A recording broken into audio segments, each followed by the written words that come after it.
यदि आपके बच्चों की उम्र शादी के लायक हो चुकी है और शादी के लिए रिश्ता पक्का होने में बार बार अड़चनें आ रही हैं, तो ये वीडियो आपके लिए है। 1 मार्च 2025 फुलेरा दूज के दिन किया गया एक छोटा सा उपाय करवा सकता है आपके बच्चों का विवाह। नाम से ही प्रतीत होता है फुलेरा दूज। इस दिन श्री कृष्ण भगवान राधा जी के साथ और गोपनियों के साथ फूलों से होली खेलते हैं, इसलिए ये दिन एक विशेष दिन बन जाता है। इस विशेष दिन में एक विशेष उपाय यदि आप कर दोगे तो आपके बच्चों की शादी में आ रही बड़े से बड़ी अड़चन तत्काल दूर हो जाएगी और जल्द से जल्द विवाह होने का एक प्रबल योग बन जाएगा। ये उपाय यदि बच्चे खुद करना चाहें तो खुद भी कर सकते हैं, और यदि बच्चे खुद नहीं कर पाते हैं तो ऐसे सिचुएशन में माता पिता अपने बच्चों के शीघ्र विवाह होने के लिए ये उपाय जरूर करें।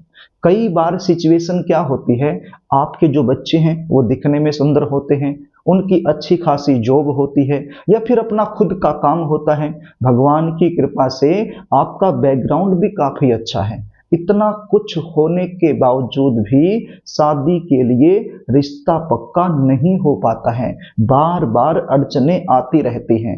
रिश्ते आएंगे, बातें चलेंगी, लेकिन कोई भी बात, कोई भी रिश्ता सफलता तक नहीं पहुंच पाएगा, बीच में ही ब्रेक हो जाएगा।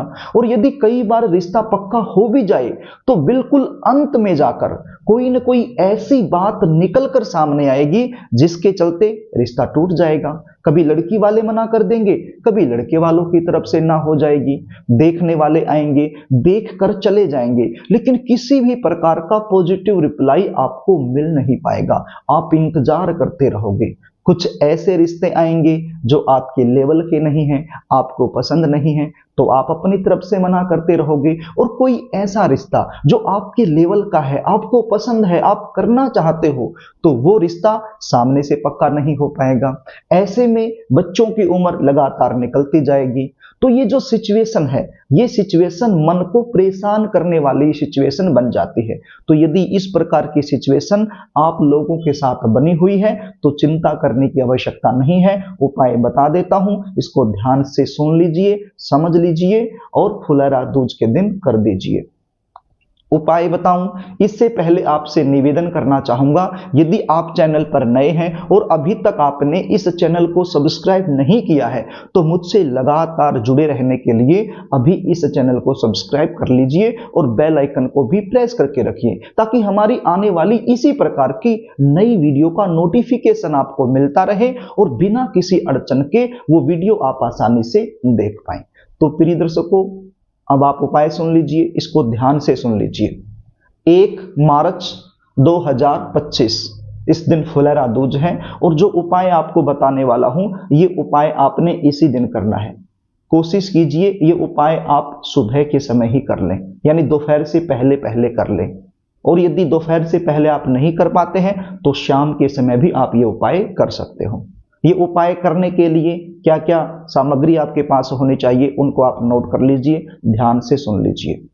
आपके पास एक राधा कृष्ण की तस्वीर होना अनिवार्य है। यदि आपके घर में पहले से रखी है तो आप उसको भी प्रयोग में ले सकते हो। आपके घर के पूजा मंदिर में हो सकती है कि पहले से ही राधा कृष्ण की तस्वीर हो, प्रतिमा हो, तो फिर आपको नई लेकर आने की आवश्यकता नहीं है। और यदि राधा कृष्ण की प्रतिमा नहीं है आपके पूजा मंदिर में तो आप बाजार से ले आइए, 20-30 रुपए की आसानी से मिल जाएगी। और क्या चाहिए, एक भोजपत्र आपके पास होना चाहिए।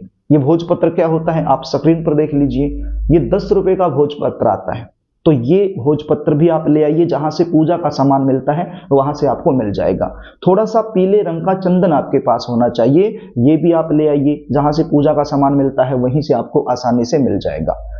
7 पीले फूल आपके पास होने चाहिए। क्या होने चाहिए, 7 पीले रंग के फूल। अब ये पीले रंग के फूल गेंदे के भी हो सकते हैं या कोई और भी हो सकते हैं। फूलों का रंग पीला होना चाहिए और ताजे होने चाहिए, फ्रेश होने चाहिए।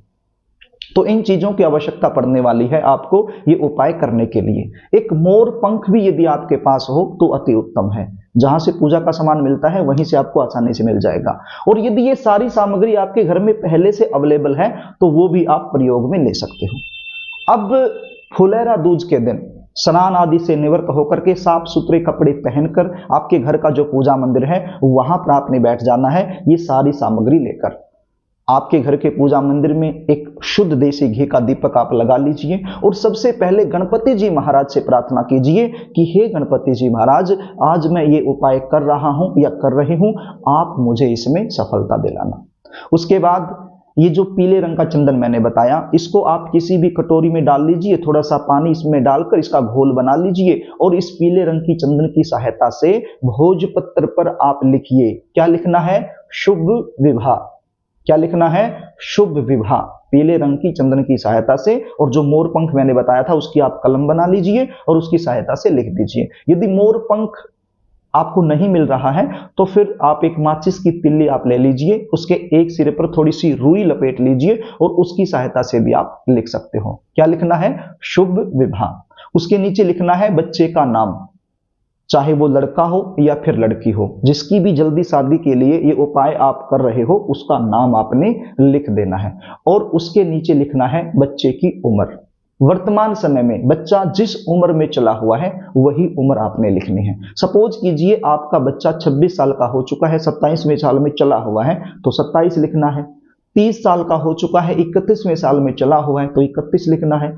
जिस उम्र में चला हुआ है वही उम्र आपने यहाँ पर लिख देनी है। और ये भोजपत्र राधा कृष्ण की जो प्रतिमा मैंने बताई उसके आगे आपने इस भोजपत्र को रख देना है लिखने के बाद। ये जो राधा कृष्ण की तस्वीर है ये आप आपके घर के पूजा मंदिर में रख लीजिए और उस तस्वीर के सामने ये भोजपत्र आप रख दीजिए। और उसके बाद ये जो पीले रंग के फूल, 7 फूल मैंने आपको बताए थे, ये भी आप प्रतिमा के सामने ही रख दीजिए। उसके बाद एक मंत्र का जाप आपने करना है, बिल्कुल सरल मंत्र है, आप ध्यान से सुन लीजिए, उसको समझने की आवश्यकता है। आप स्क्रीन पर देख लीजिए, आपको 3 मंत्र दिखाई पड़ रहे होंगे। अब तीनों मंत्र अलग अलग सिचुएशन में आपने करने हैं, समझने की कोशिश कीजिए। मान लीजिए आप माता पिता हो और अपने बेटे के लिए ये उपाय कर रहे हो, तो कौन सा मंत्र करना है इन तीनों में से? सबसे ऊपर वाला मंत्र। क्या मंत्र है सबसे ऊपर वाला मंत्र? ओम सृष्टिकर्ता मम पुत्र विवाह कुरु कुरु स्वाहा। यदि आपके बेटे के लिए आप ये उपाय कर रहे हो, यानी पुत्र के लिए ये उपाय कर रहे हो, तो आपने सबसे ऊपर वाला मंत्र बोलना है 108 बार। और यदि आप बेटी के लिए ये उपाय कर रहे हो सकता है कि आपकी बेटी है उसकी शादी नहीं हो पा रही है, उसके लिए आप ये उपाय कर रहे हो, तो फिर आपने बोलना है बीच वाला मंत्र। क्या मंत्र है? ओम सृष्टिकर्ता मम पुत्री विवाह कुरु कुरु स्वाहा। 108 बार आप इसको बोल दीजिए। और यदि आप बच्चे खुद हो और अपने लिए ये उपाय कर रहे हो तो सबसे नीचे वाला मंत्र बोलना है। क्या मंत्र है?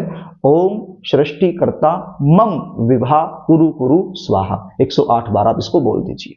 तो इस प्रकार से 108 बार आपने मंत्र का जाप करना है। यदि 108 बार आप नहीं कर पाते हैं, इतना समय आपके पास नहीं है, तो कम से कम 21 बार जरूर करना है। मंत्र जाप करने के बाद राधा कृष्ण से प्रार्थना करनी है कि हे प्रभु, शादी में लगातार अड़चनें बनी हुई हैं, बाधाएं आ रही हैं, उम्र निकलती जा रही है, लेकिन कोई रिश्ता पक्का नहीं हो रहा है, तो आप कोई ऐसी कृपा करें कि शादी में जो अड़चनें हैं वो तत्काल दूर हो जाएं और जल्द से जल्द विवाह होने का एक प्रबल योग बन जाए।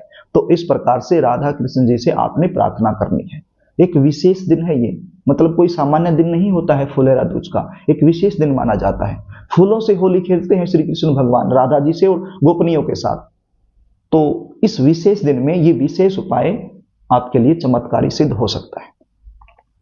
तो इतना कुछ करने के बाद, प्रार्थना करने के बाद, आपने इस भोजपत्र को फोल्ड कर लेना है और ये जो पीले रंग के 7 फूल हैं ये भी अपने साथ में ले लेने हैं। अब यहां पर आप एक पीले रंग का कपड़ा ले सकते हो, रुमाल के साइज का, और ये भोजपत्र और ये फूल उस पीले रंग के कपड़े में रखकर इसकी पोटली बना सकते हो। और यदि कपड़ा नहीं है तो कोई पॉलिथीन आप ले लीजिए, उस पॉलिथीन में भी आप इसको डाल सकते हो। अब ये पॉलिथीन में डालने के बाद या फिर पीले रंग के कपड़े में इसकी पोटली बनाने के बाद आपने चले जाना है किसी ऐसे मंदिर में जहां पर राधा कृष्ण जी की प्रतिमा रखी गई है। प्राण प्रतिष्ठा जिस प्रतिमा की गई है, राधा कृष्ण की वो प्रतिमा होनी चाहिए। मंदिर कोई भी हो सकता है, राधा कृष्ण जी की प्रतिमा होनी चाहिए। वहां पर आप चले जाइए और अपनी मनोकामना बोलते हुए ये पोटली आप राधा कृष्ण जी के चरणों में रख दीजिए और साथ में यथा संख्या दक्षिणा भी रख दीजिए। यथा संख्या यानी कि इच्छा अनुसार जो भी आप दक्षिणा रखना चाहते हैं वो दक्षिणा भी रख दीजिए। और यदि राधा कृष्ण के प्रतिमा के पास आपका पहुंचना संभव नहीं है तो वहां पर जो भी पंडित जी रहता है, जो भी पुजारी है, उसको आप ये तीनों चीज दे दीजिए, दक्षिणा और ये पोटली और दक्षिणा, ये पंडित जी को दे दीजिए, वो राधा कृष्ण के चरणों में इसको रख देंगे। और यदि आपके आसपास कोई ऐसा मंदिर नहीं है जहां पर राधा कृष्ण जी की प्रतिमा रखी गई है, तो फिर आपके आसपास कोई भी बहता हुआ पानी हो, नदी हो सकती है, नहर हो सकती है, कोई भी बहता हुआ पानी, मतलब बहता हुआ होना चाहिए, बहता हुआ पानी हो, वहां पर भी आप अपनी मनोकामना बोलते हुए ये पोटली जल प्रवाह कर सकते हो। और यदि पॉलिथीन में आप लेकर के गए हो तो पॉलिथीन आप इसको जल प्रवाह कर सकते हो। अब यदि आप जल प्रवाह कर रहे हैं तो वहां पर दक्षिणा आपको जल प्रवाह नहीं करनी है, केवल ये पोटली यानी कि फूल और ये भोजपत्र, केवल यही आपने जल प्रवाह कर देने हैं। तो इस प्रकार से ये छोटा सा उपाय है, आप जरूर कीजिए फुलेरा दूज के दिन। शादी में जो अड़चने आ रही हैं वो दूर हो जाएंगी। यदि आप मुझसे जानना चाहते हैं कि आपके बच्चों की शादी कब होगी, कौन सी दिशा में होगी, कैसे परिवार में होगी, शादी के बाद का जीवन कैसा रहने वाला है, शादी में बार बार अड़चने क्यों आ रही हैं, और जन्म कुंडली के आधार पर जल्दी शादी होने के लिए आपको कौन से उपाय करने चाहिए, यदि विशेष रूप से आप मुझसे बात करके ये सारी जानकारी मुझसे लेना चाहते हैं तो स्क्रीन पर दिए गए व्हाट्सएप नंबर के जरिए आप मुझसे संपर्क कर सकते हो। अपने बच्चों की जन्म डिटेल लिखकर आप मेरे पास भेज सकते हो और जन्म कुंडली का सटीकता से अध्ययन करवाकर संपूर्ण जानकारी आप मुझसे प्राप्त कर सकते हो।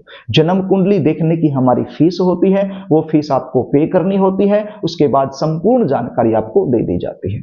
प्रिय दर्शकों, यदि कार्यक्रम आपको अच्छा लगे तो इस वीडियो को लाइक जरूर करना, इस वीडियो को शेयर भी करना, ताकि किसी जरूरतमंद के पास ये वीडियो पहुंच जाए और वो आपको दुआ दे सके।